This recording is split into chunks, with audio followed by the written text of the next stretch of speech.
नमस्कार, स्वागत है आपका इंडिया न्यूज के digital platform India news health में और मैं हूं नैतिक राज तिवारी। हर आम इंसान कहीं भी जाता है, कहीं भी घूमता है तो उसकी जो बॉडी गेस्चर होता है, उसका जो पहनावा होता है, उसका रहन सहन होता है, या फिर वो कोई नॉर्मली बैठ के बात करता हो, या अगर लोग उसे देखते हैं तो उसकी एक अलग इमेज तैयार हो। लेकिन हम, आप या कोई भी अगर कहीं जाता है तो अक्सर एक स्मेल अपने साथ हमेशा लेकर जाता है, या कभी कभी नहीं भी होती है।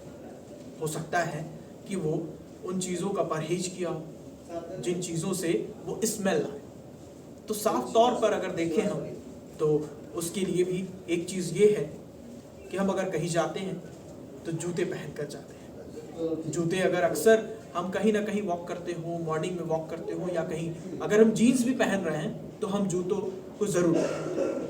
लेकिन इसमें सबसे बड़ी बात है कि जूते से स्मेल आना। जी हाँ, जूते से स्मेल क्यों आता है? जाहिर सी बात है कि अगर हम एक ही जूते को कई दिन तक पहने, या एक ही सॉक्स को हम कई दिन तक पहने, कभी कभी ये होता है ज़्यादा पसीना अगर किसी के पैर में आता है तो उसकी वजह से भी जो बैक्टीरिया मौजूद होते हैं उनके रहने की वजह से भी वो स्मेल साफ तौर पर हम सबके आसपास नाक में जाता है।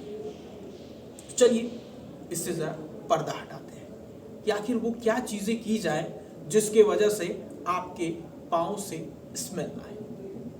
तो सबसे पहले सफ़ेद सिरका। सफ़ेद सिरका बेसिकली हम लोग घर में हमेशा मिल जाता है। अगर फास्ट फूड बनाते हैं तो उसमें भी इस्तेमाल होता है, जिसे विनीगर कहते हैं। अगर आम तौर पर देखा जाए किचन में विनीगर सबके मौजूद होता है। विनीगर सबसे पहले करेंगे, 2 ढक्कन ले लेंगे और उसको पानी में डाल देंगे। पानी में डालने के बाद अपने जूते को या सॉक्स को उसमें धो देंगे, जिससे बैक्टीरिया मर जाते हैं और स्मेल जो होती है वो बरकरार हो जाती है। अगर दिक्कत है तो पानी में डालकर विनेगर को अपने पैर को भी धो सकते हैं। तो ये पहला उपाय था।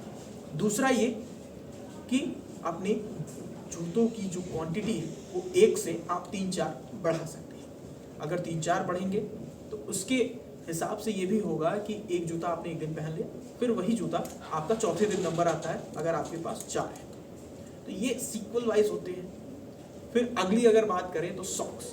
सबसे ज़रूरत होती है सॉक्स की। सॉक्स अगर हम हर रोज़ बदलें, या अगर हम नॉर्मल भी कैरी करके जाते हैं, ऑफिस टाइम में एक बार गए फिर आए, तुरंत हमने विनीगर से अपने पैर को धोया, सॉक्स को भी धुल दिया, किनारे कर दिया। ये तीसरा था। और अब चौथे पर आते हैं। चौथे पर कैलेंडर ऑयल। उससे भी अगर हम अपने पाँव को साफ करें, धुले, या फिर धुलने के बाद उसको हम अपने पाँव में लगाते हैं तो जिससे इसका जो स्मेल है वो बरकरार रहता है, और जो बैक्टीरिया की जो बदबू होती है वो ख़त्म होती है। उसके बाद से उसकी खुशबू, जो ऑयल है उसकी खुशबू बरकरार रखती है। अब बात आखिरी, वो ये कि हमें सबसे ज़्यादा अगर कहीं हम वॉक पे निकलते हैं, कहीं हम ऐसे भी घूमने जाते हैं, तो हमें सबसे पहले अपने साथ एक छोटा सा परफ्यूम रखना चाहिए।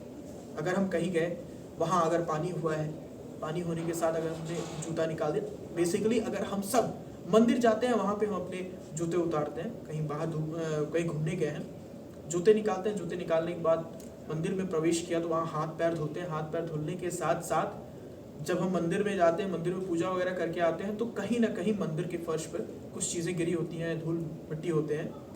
उसके बाद भी हम वही सॉक्स, वही जूते पहन लेते हैं। उसके लिए क्या करना है, वहाँ हम अक्सर देखे जाते हैं कि वहाँ पे पैर पोंछने का भी दिया जाता है। पैर पोंछने के बाद वहाँ हल्का सा स्प्रे करें परफ्यूम का, उसके बाद सॉक्स और अपने शूज़ को पहनें, क्योंकि जो वहाँ पे मौजूद कंकड़ या फिर कहते हैं धूल मिट्टी, उसकी भी स्मेल आपके पैर में बरकरार रहते हैं। तो ये वो टिप्स थे जो आपके पाँव से स्मेल को दूर रखने में काफ़ी ज़्यादा मददगार साबित होंगे। ऐसी ही तमाम टिप्स के लिए बने रहें इंडिया न्यूज़ हेल्थ के साथ। धन्यवाद।